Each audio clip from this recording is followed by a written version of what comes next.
Well, hey, everybody, and welcome to another episode of Keys to the Shop, where we give you insights, inspiration, and the tools you need to grow as a coffee service professional. My name is Chris DiFurio. I'm your host for the show, have been for the last almost 10 years now. It's 9.5, and that is crazy. We have a lot of episodes, and I would encourage you, just search the website for whatever you're wanting to hear. If you want to email me and ask, what topics you're interested in, I could probably give you some recommended places to start. But if you're interested also in Keys to the Shop consulting and coaching, that's a great place to start as well. Just email me, chris@keystotheshop.com.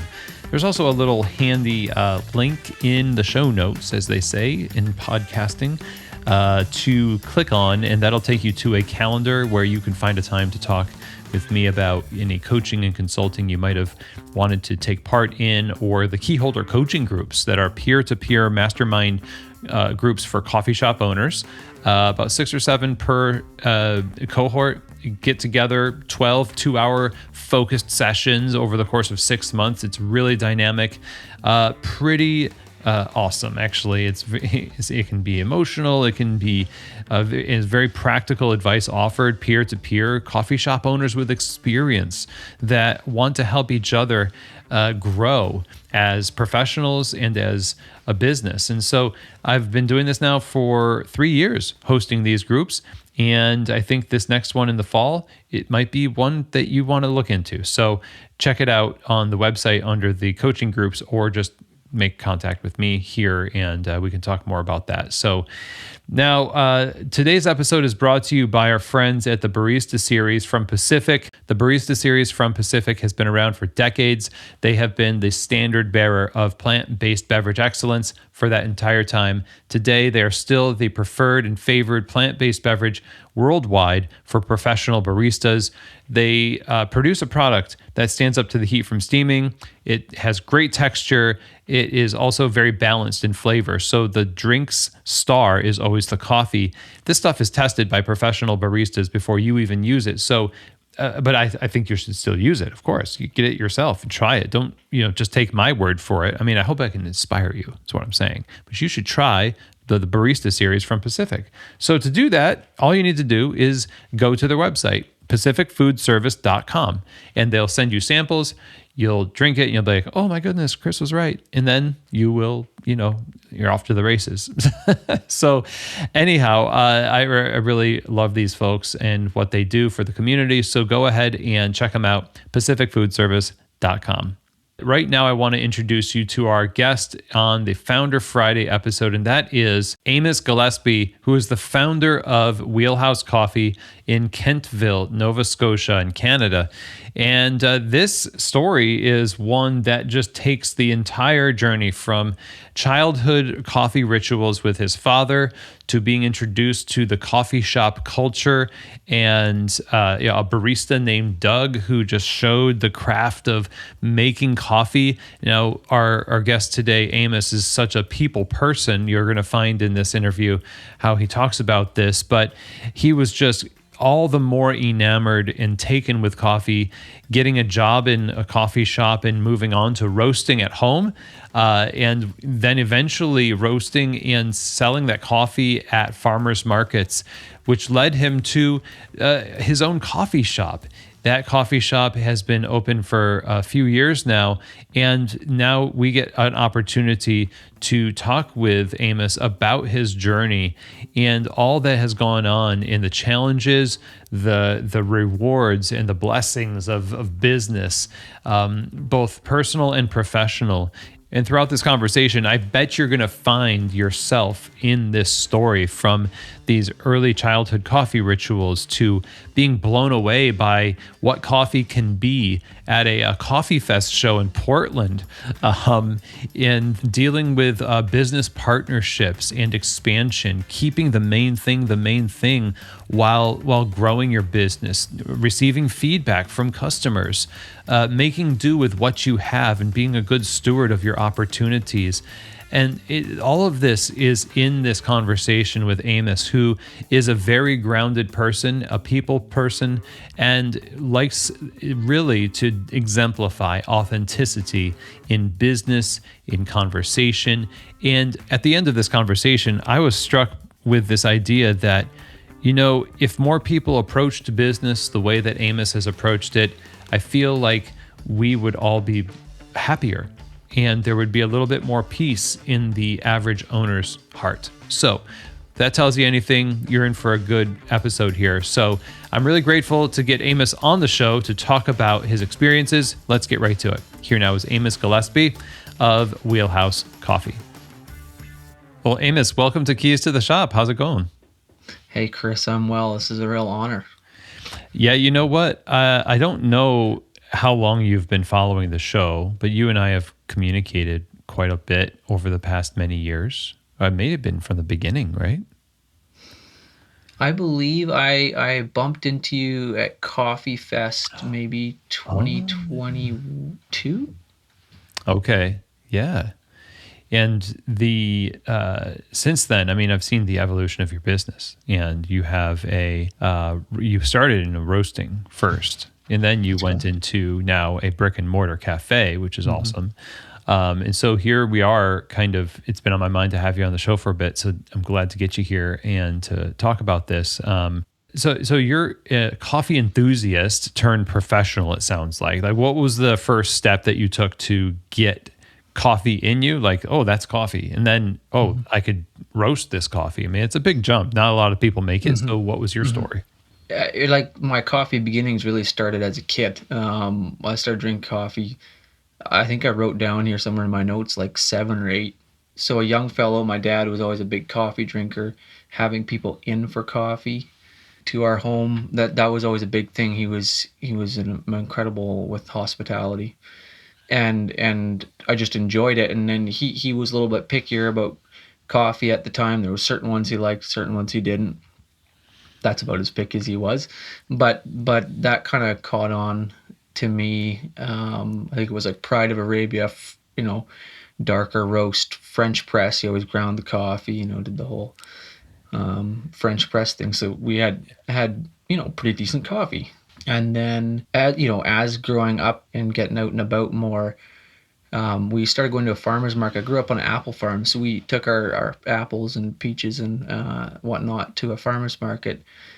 And there was a business, Just Us Coffee, which is kind of famous here in Nova Scotia, actually. They were definitely a big catalyst for fair trade coffee here, and leading in Canada, I believe. They had a barista, Doug was his name, and I love people, getting in touch with people. So I was watching him, I was just mesmerized. I was like, what's he doing? Like tamping the coffee. And just started ordering, I think a little something different, like lattes and such the like. That's where it started. And it progressed. Wow. So that was like a home mentor and a commercial mentor in your life, where they opened up like the hospitality and enjoyment of coffee, and then like the art and craft of coffee. And you drank coffee for a little bit before starting to roast coffee, and so it's like simmering in your mind, like, oh, coffee is different, coffee is interesting. Did you immediately, since meeting Doug and seeing the allure of the barista behind the bar, was it an immediate like, well, I got to start doing that, or did you just kind of keep it to yourself a little bit and then you jumped in at a certain point? Yeah. So again, I'm guessing I was young, and I still am, by the way. I was young and just drank coffee for that. One of the funniest things was I had a job when I was in school, like my first job. I was 13, and I'd always show up with a cup of coffee, and my boss always got a real kick out of this. Like, here's this 13-year-old kid showing up. I was milking cows, so it was like early in the morning, 5:30 with his coffee. And then, yes, as it progressed, I had a group of friends down in the southern states. My sister married down there, and we went to see them. That introduced me kind of to espresso, and I was like, these guys are nuts. They were like dumping espressos down the drain that weren't right. And I was like, what is wrong? Like, come on, guys. And anyways, but it kind of piqued my interest. So I think at the time it was Mother's Day was coming up, and I convinced my family to help buy a small like Breville espresso machine for her, Oh and we wow. just like bought illy coffee, and then like again like it just progressed. I became more interested in the barista end of thing in my teen years. I think I would have been 17. And then I got a job as a barista at 18, or I think it would have been 18. When I was 18, I got a job for Tan Coffee here in Nova Scotia, another great startup company here that's done very well. And yeah, I just loved the barista thing. It was kind of madness, and it fit me. I love people, and I just felt like there was more. Um, and that's at the time where I kind of jumped onto the okay, what can I do before I get to the roasted bean to have an impact on coffee? Yeah. Yeah. So you immersed yourself with people and people making coffee, people drinking coffee, and none of what you experienced in those years convinced you that this is not for you. You said this is for you. Mm-hmm. And I love it when those things merge together. And, no shame to anybody who got involved and was like, I don't know, this is not No, for me. no. You got to find your fit. But it's kind of Mm-hmm. cool that you did this work and it just further propelled you into that work. Mm-hmm. So at a certain point, you can't really at a young age. I mean, you can, but it didn't sound like this was your situation. Like, well, I'm just going to open a coffee shop of my own. So I imagine that next step logically was just start tinkering with the coffee, like with roasting. Mm-hmm. What was that Oh, like? exactly. Yeah, so I feel like going back on your comment there, I feel like coffee kind of chose me in the way that like I loved farming. I loved living on a farm, growing up on a farm, but I didn't have people. And I'm just a people person. My dad was in healthcare, and he was quite convinced that was the route for me. And but coffee was that vehicle to people, to connections. And so that's a little thought on that I feel like it chose me. Yes, and then going into the roasting aspect, I had a friend who had spent some time in Central America approached me, and he was enthused about roasting, and he's like, "Would you ever be interested in going, further down that road?" And I was like, "Absolutely." That would have been shortly after I started working as a barista, and we're like, "Well, how do we get involved?" And as you know, Coffee Fest, what a great venue that is. And we were like, "Well, looks like there's one in Portland coming up. Like, let's go." So we went across the continent to Portland, and probably my first like mind blowing specialty coffee was a nitro cold brew of all things, Jamaica Blue Mountain, and I was like, "Whoa! Like this is coffee. Like this is Yeah. amazing." I wasn't like licking the glass impressed, but I was just like from a sensory experience, I was just like, wow, there is so much here. And that's just has I guess that's continued. Yeah. There, like coffee can do more than what I've been experiencing it to be, whether you like it or not. I mean, like it sounds like it was great. And then at the same time, there's texture, there's application, there's temperature. It's all these things. And yeah, I love these little stories that open up a whole world. It's just a single experience that says, oh no, like there's more here. Now I'm just going to go Hmm. further down the rabbit hole Hmm. to see what can be. So you went to Portland, and that's such a hotbed of amazing Oh, coffee. I'm sure incredible. you were just blown away and saturated with Yeah. great coffee. And food. Incredible food in Portland too. Yeah, yeah. So what did you do after that? I mean, did you just jump to say, okay, let's get on to like, what was it, like Sweet Maria's? Let's get some coffee. Let's buy a roaster. Hmm. So we yeah got online and started looking at Mill City Roasters popped up. Hmm. Shout out to those guys. And Yeah. at the time they had a 500 gram electric roaster, and the gentleman, my friend Kim, he said, I'll help you buy it. Very generous offer. I'm ever grateful for.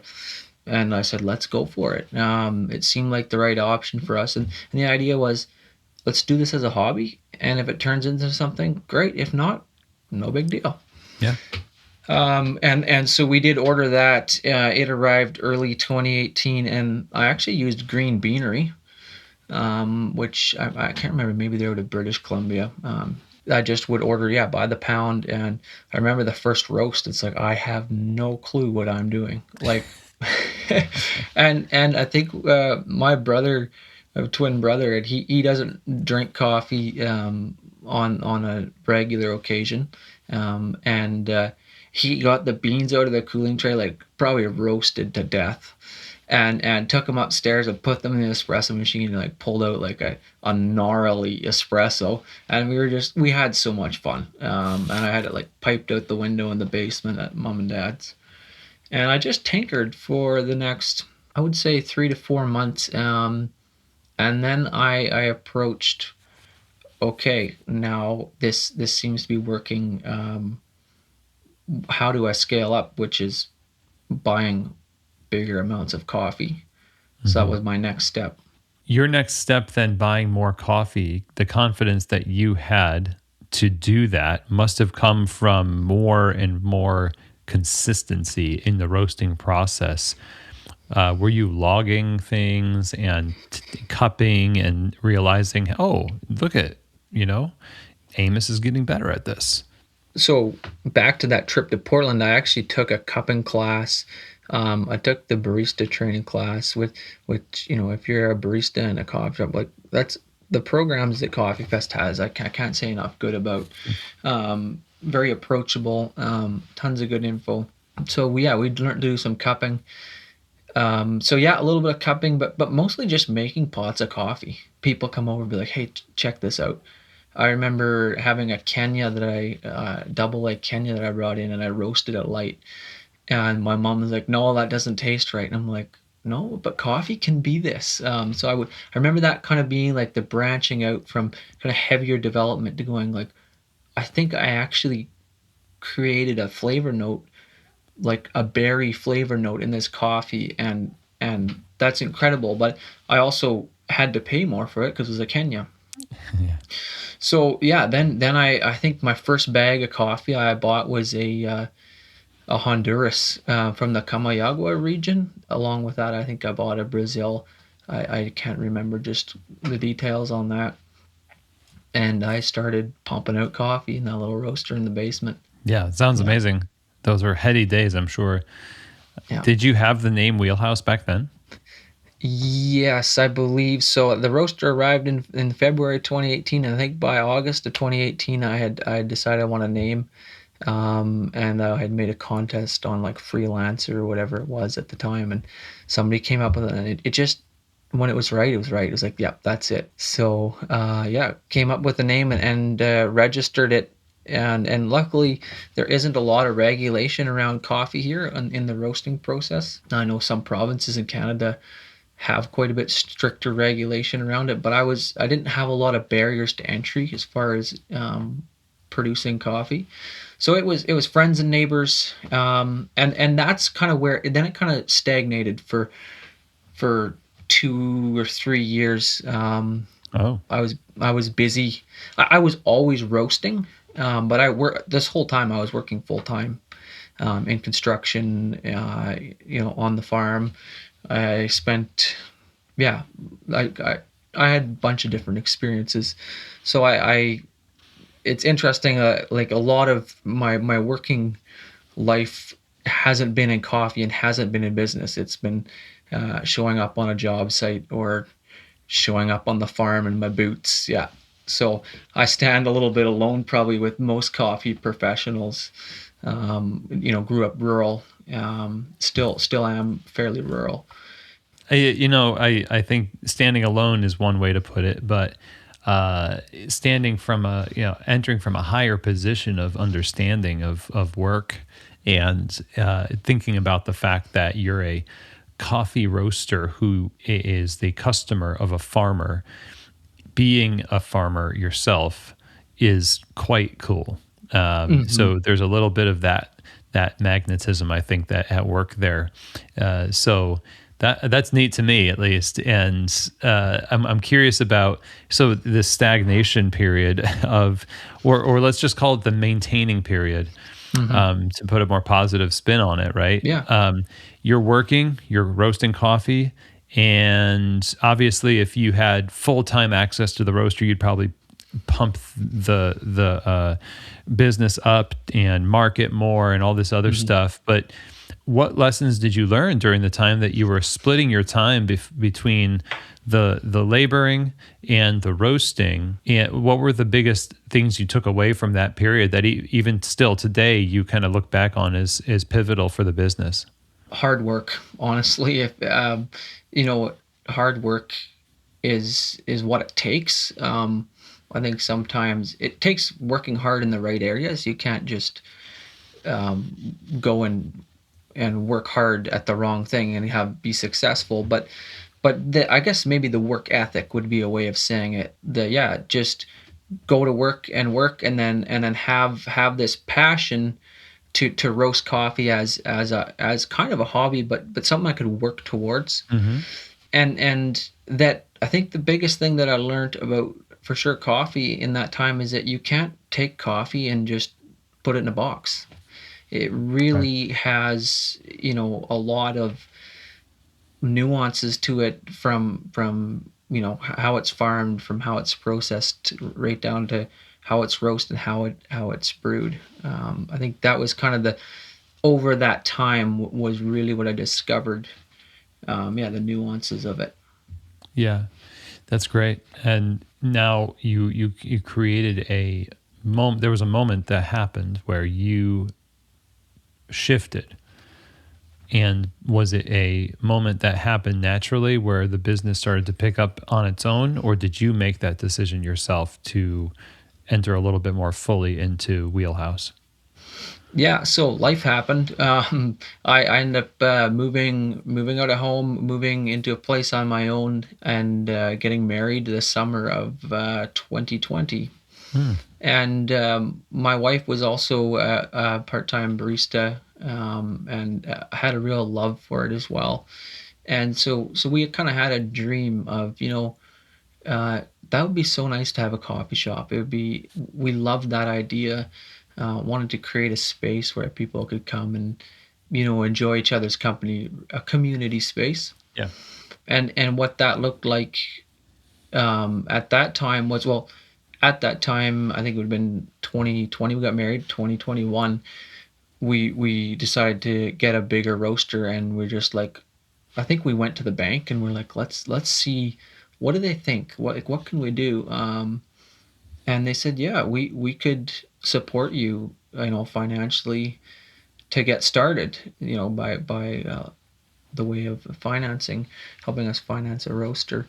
So we ordered the 2 kg roaster, and we ordered a significant amount of green at the time. Of course, once we knew the roaster was actually going to arrive, there was a period there, just because of the logistics at the time. You don't order a roaster and have it show up on your door the next day. Yeah, so we started, even with my 500 gram, we created a website, built it on my own, and we just started showing up. We put a little sign out at the end of the driveway. Hey, Wheelhouse Coffee. The 2 kg showed up, and we started just selling wherever we could, which eventually actually took us to a farmer's market, where, again, that's where I actually first discovered it. So kind of full circle. Wow.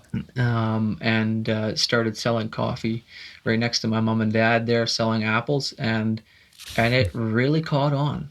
And there was a gentleman we sold our apples to for years, and hardworking and successful man. And I remember asking him one day, he was all enthused with my coffee. I was, asking him, like, how did you guys start? What does that look like? And he's like, we put a fridge at the end of our driveway, and we put apples in it. And he's like, that's how you get successful. And I kind of remember going, oh, that's cute. And my wife, was, the more level head probably in the situation. She's like, no, we should try that. Like, let's put a box at the end of our driveway. And we did that. And you know what? We had, I think in 6 weeks, we turned over $1,000 out of that little house at the end of my driveway. This little, we called it the little wheelhouse.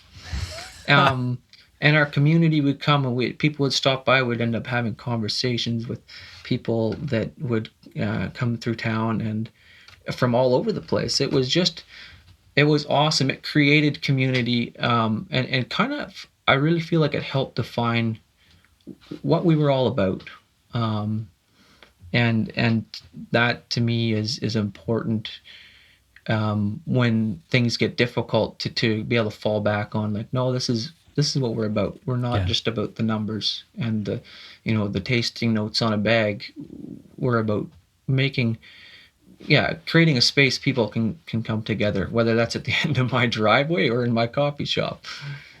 That is awesome. And the idea of a coffee, let's say a coffee shop, right, is that you want to create community. Just by doing that and being in and amongst the community at the farmer's market with a house at the end of your driveway, you've already done it before you did it, you know? That's so cool to hear the simplicity of that. You wouldn't think that it would work. In fact, if I put out a podcast and say, here's the tactic, here's the strategy, you just kind of set up a people I would be know. like, this is not going to work.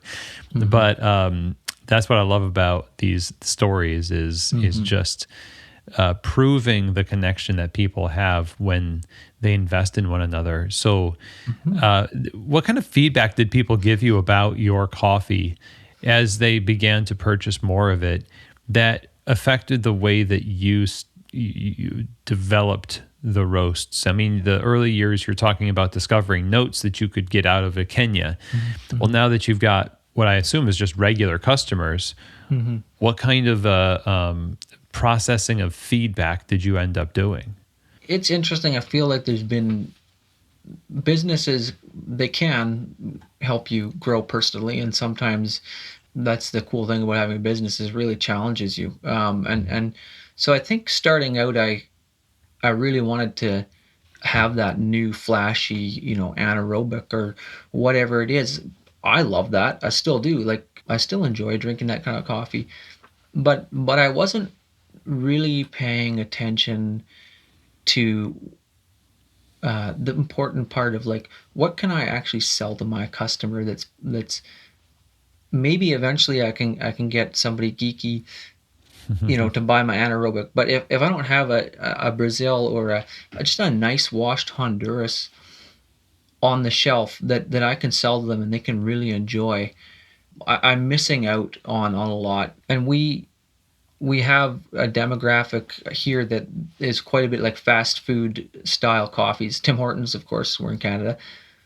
I mean, like the drive-throughs at Tim Hortons, like from early morning on, it's everybody's getting their coffee at Timmy's, and that's fine. I have no qualms with that. But to try and educate people enough, but also not overwhelm them, and Mm. and that's something I actually didn't realize until, and we'll maybe talk more about it yet, when my business partner at the time came along. He's like, you sometimes can actually overwhelm your customers with the amount of knowledge, and I kind of took a step back, but I really appreciated it. They would ask me about the coffee, and I would start going on, like all these processes and nuances.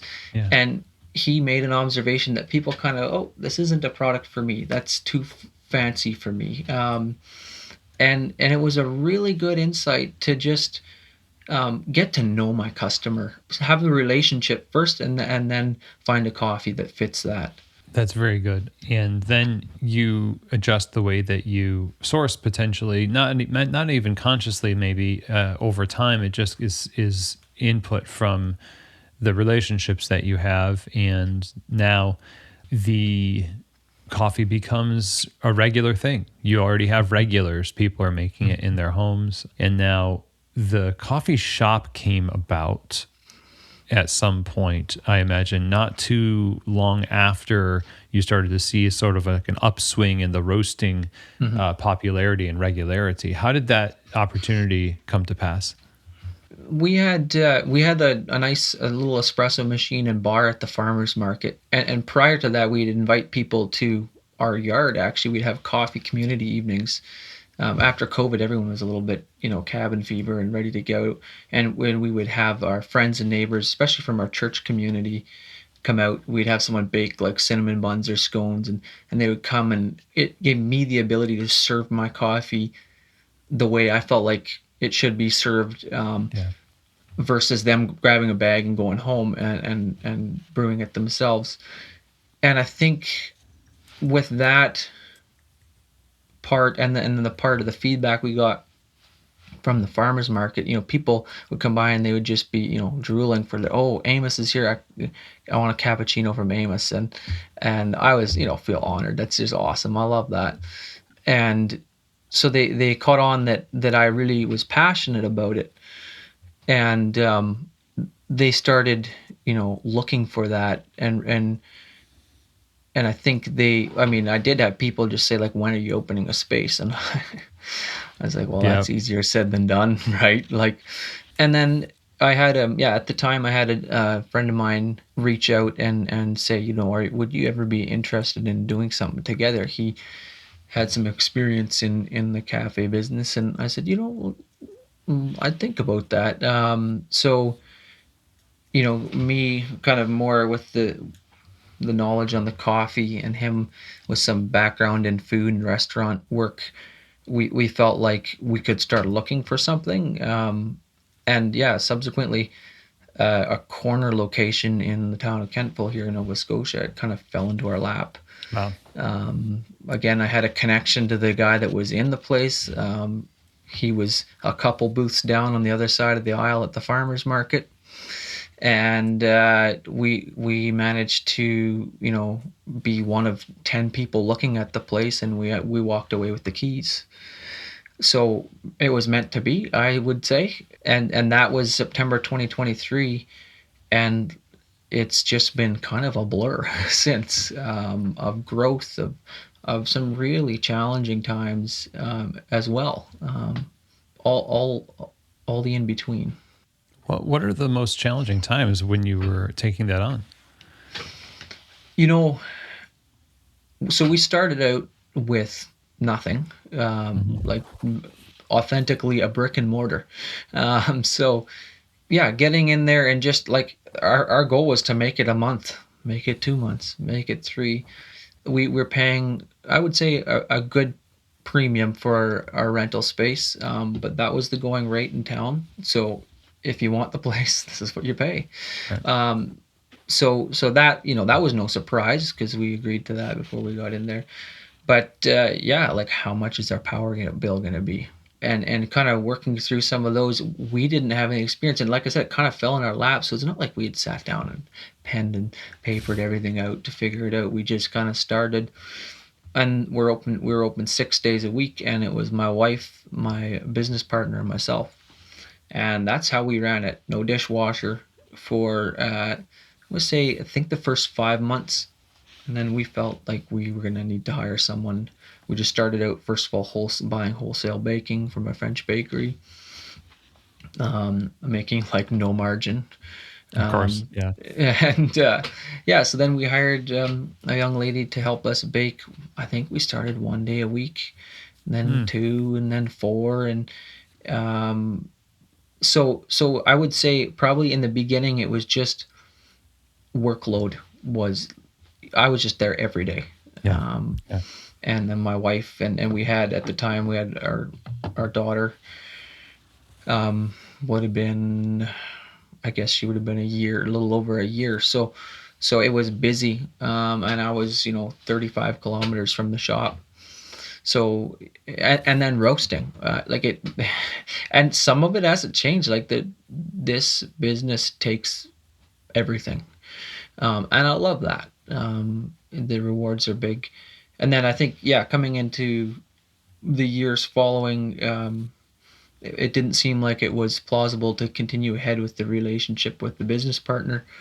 So that was a challenge, Hmm. financially, and but we made it through relatively unscathed. And those are things that when you start, even in a partnership or you start a business, to my business partner's credit, like, he's like, let's plan to fail.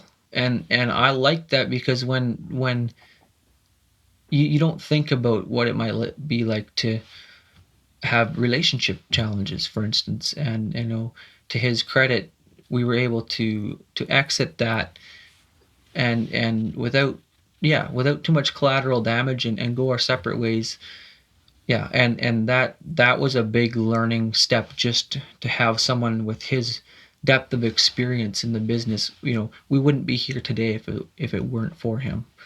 So, as difficult as things can be, I'm grateful for the opportunity to learn and grow. Yeah. That's got to feel very threatening in terms of being a people person and having a relationships as the central point of the business. And then you've got this relationship that is actually the central point of the business Hmm. that is, dissolving into something else, Hmm. from what it was.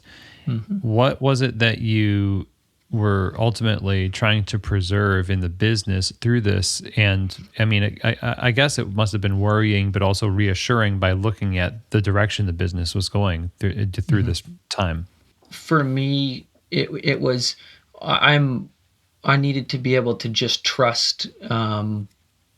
There's a sense of pride when you're the founder. I Yeah. was the founder of the business, so there's a sense of, pride of you want to see this thing through. And it just became apparent that was not going to work well this way. And we might have been able to salvage it, but we ultimately wanted Wheelhouse to continue on. Right. So I think that's the difficult thing sometimes to do, is it's so personal. But to have a vision of where you want this business to go, and to continue to have a space, whether it was me or him running it, that people can come and have coffee, and we can leave Yeah. our challenges aside. What is it that Wheelhouse as a coffee shop did for the brand of Wheelhouse that made it just that much better? How does it affect everything now that it's been in operation for a number of years? I feel like it's just a constant chase of trying to be better than we were last month, we were last year, not in a unsatisfied, ungrateful way, but in a way of, chasing excellence. And I think I went through a stage where I always was feeling a little bit behind. I didn't have that coffee bag label. Just, it just, like, that online marketing look that I just wanted so bad. You know what I mean? Like, Yeah. we get so distracted and tempted with these things of in business, and to just be like, hey, the folks that walk through my door, like, that's important. What I look like online, it can be important, but it's more important that it's authentic. I guess I'm a person that I'm authentic, and I wear my heart on my sleeve. So to have these relationships intact, and to be real with the people that walk through my door, yeah, and continue to improve on that. And then now, as a business owner, maybe being able to step back a little bit as far as my time in the cafe. I've tried to improve some of my systems, and just continue to improve on roasting. I feel like I could be a better roaster. I'll probably always feel that way. There's always something I can improve on.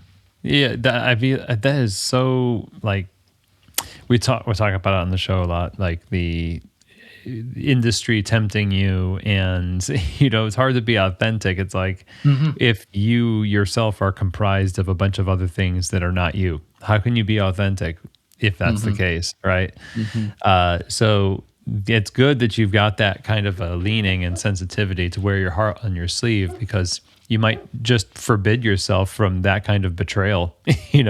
So Well, it's interesting. You had a show, and I can't remember how many years ago this episode was, but with Xavier from Metric Coffee. right. like my favorite episode of your show. I've listened to it probably 3 or 4 times, and he was so authentic and he was so real. Like he kind of gave us a look under the hood of what it's like to start a business, and he even, I think he said at the podcast, like, if anyone wants to reach out to, and I did. I reached out to him and had a lovely conversation with Oh, him. good. What a great guy, and they've got a great thing going on.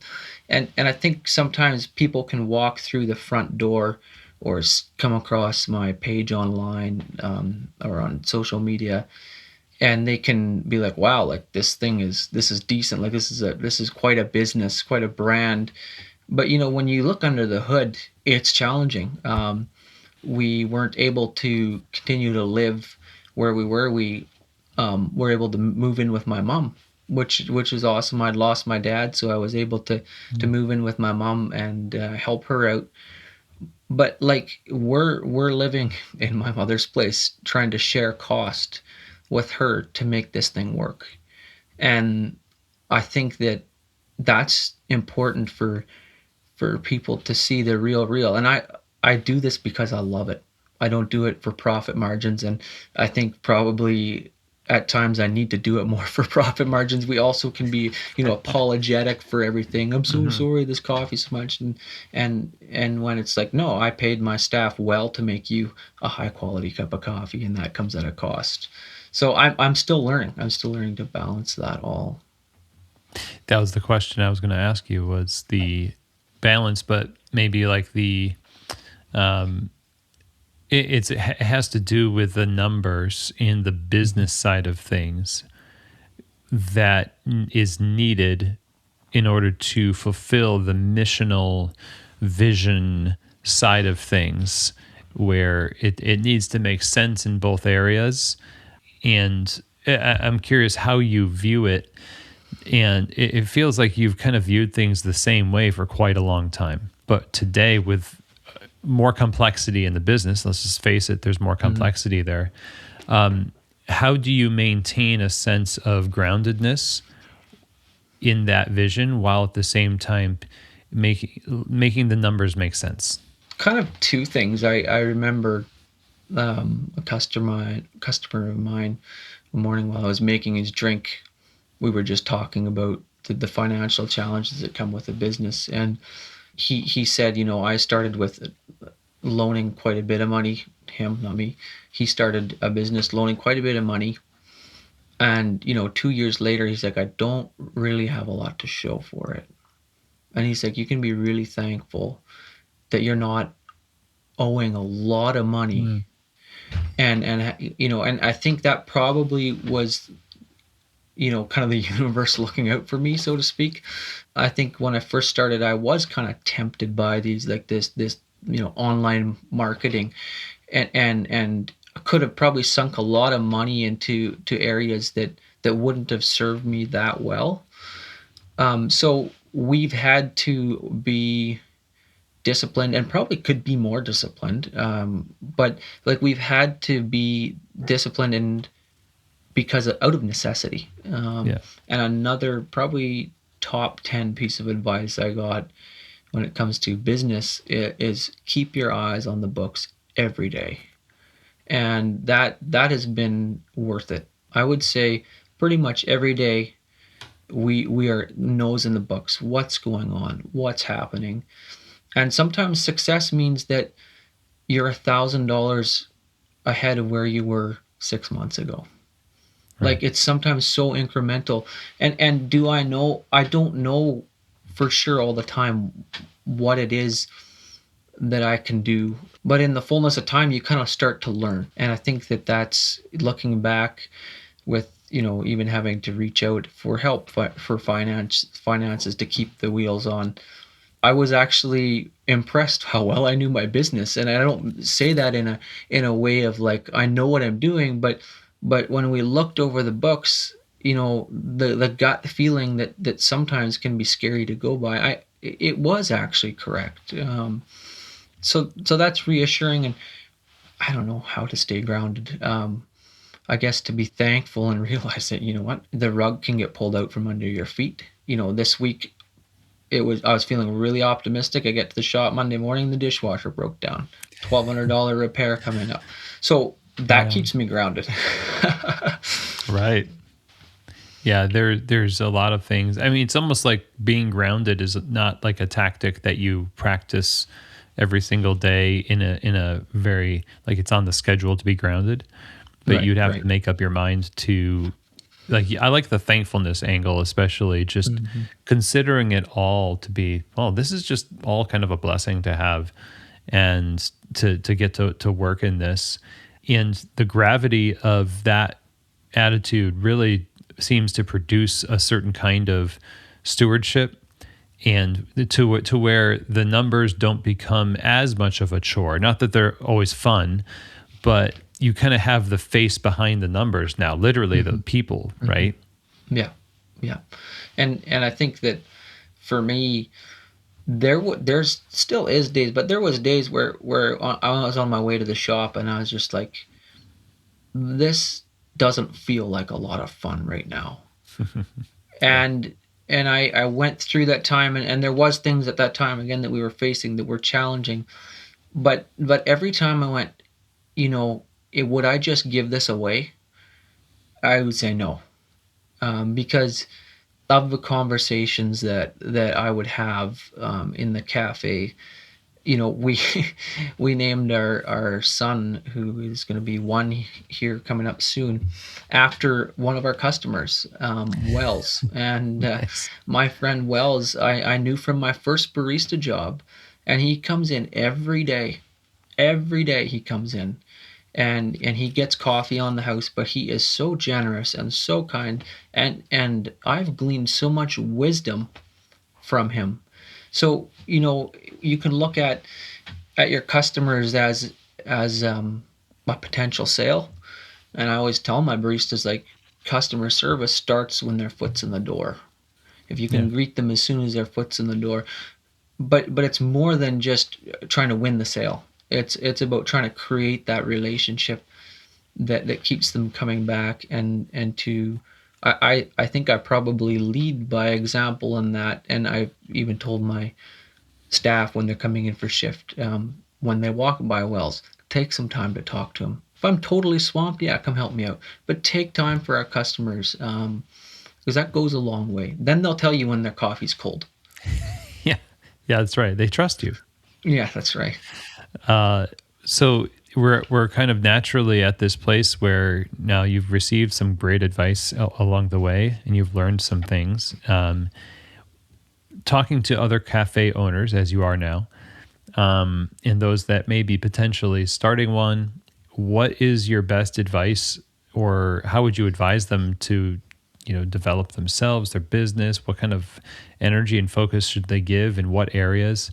What do you say? I'm a person that's always hesitant to give advice. I don't know. I feel like it's probably just a personal thing of mine. I think that when I look at how far we've come, I put a lot of, well, we're lucky. But when I actually look back and see what my staff, myself, my wife have brought to the table, we do know our business, and we we do have an idea of what we're doing, and that doesn't insulate us from hardship. So if it's difficult, if it seems really difficult, it's not necessarily because we're doing something so wrong. I think the biggest thing for me goes back to something my dad always said growing up, and I believe he got it from his grandmother, the saying that stress you can ill afford. And it's this part of, you have these bills that need to be paid, or whatever it is. How am I gonna make this payroll, or whatever the issue of the day is, and to be able to say, can is there something I can do about it today? And if not, I'll deal with that tomorrow, and be able to, hit the hay, or come home and enjoy a meal with the family without that knot in my stomach. That knot in my stomach has never paid a bill. So I think that's probably like some good advice for me, along with, just knowing your business. And I think you had a point in your shift break episode the other day about sitting with your customers and kind of having those sometimes even almost awkward conversations where you're kind of bidding them like, can you just be honest with me? Yeah, yeah. Because my cold coffee comment, a customer who comes in often, and I realized I hadn't warmed up the thermos, and I just happened to notice when I handed him his coffee, it wasn't steaming hot. And so I handed it to him. I turned around, I grabbed myself a little bit of coffee, and I was like, that's not warm enough. So I went to the table that time, and he got to the table, and I said, that coffee's not warm enough. And he's like, well, I didn't want to complain. I said, that's not complaining. Like, that's a right. Like, coffee's supposed to be hot. Yeah. It's one of those things that my customers sometimes can be too nice. Like, I want them to be kind Yeah. and tell me, but that comes with time, and that comes with me making them feel like they're important and they can't approach me. If I'm always going to be bristly every time somebody approaches me, Yeah. I don't expect to have accurate feedback. Oh, that's great advice. You should do it more often. Well, and like one of the things I love, there's some gentlemen that come into my coffee shop, a group of retired gentlemen, and on occasion I'll just pull up a chair and we'll sit there and drink coffee, and a customer comes in, I'll hop up and take an order. But to spend time, that's important, and we have the ability to do that. We're in a small town, but in a rural area, we don't have a huge population. The population of Nova Scotia is 1 million people, so we don't have a huge population and tons of foot traffic. So I'm just trying to make good on what I have in front of me. That's a great way to end this with that meditation right there. Amos, thank you so much for being here on the show. It's been cool to kind of get your story in this last 45 minutes or so. And I think it's really inspiring to kind of take that step back and really look at what you have in front of you and be that steward that, can keep it going. And you're doing great with what you have, obviously. So where can people find more information about Wheelhouse? Probably your best bet would be just to go over to Instagram and look up Wheelhouse Coffee. We're wheelhousecoffee.co, I believe, is our handle there. And you're welcome to reach out to us. Probably the best way to reach out to us would be through email, wheelhousecoffee2018@gmail.com. Drop me a line. If anyone wants to chat about anything, I'm definitely down to share or learn from anyone.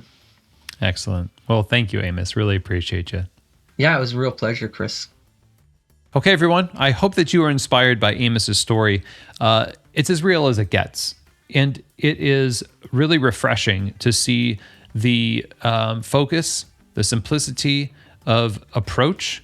And that is confidence. It's confidence, it's vulnerability, but it's also a sense of authenticity that embraces the difficult with the reward. And Amos's upbringing in a farm community, working hard while building the roasting business, and then still working hard in this business, has created this resiliency that has obviously helped guide his efforts, not just to continue to work, but to learn how to identify the good, the stuff that is life-giving and fulfilling, the little joys that keep you going and make it all worth it. So huge thank you to you, Amos, for being on the show, for building what you've built, and for continuing to serve your community. Great coffee with authenticity. If you want more information about Wheelhouse, all you need to do is go to their website, wheelhousecoffee.ca. And you can also check them out on Instagram. Their handle on Instagram is wheelhouse_coffee_co. And you can follow them there for just all that they're up to. So if you have any questions for me about this episode and any other thing related to Keys to the Shop, you could just email Chris@keystotheshop.com. whether that's in regards to consulting and coaching, or the key holder coaching groups, or some other thing like a coffee question, just something about coffee. That's great. Let's just have a conversation. That'd be cool. Chris@keystotheshop.com. And that's going to be it. Thanks, everybody. And as always, I hope that this episode has truly given you keys to the shop.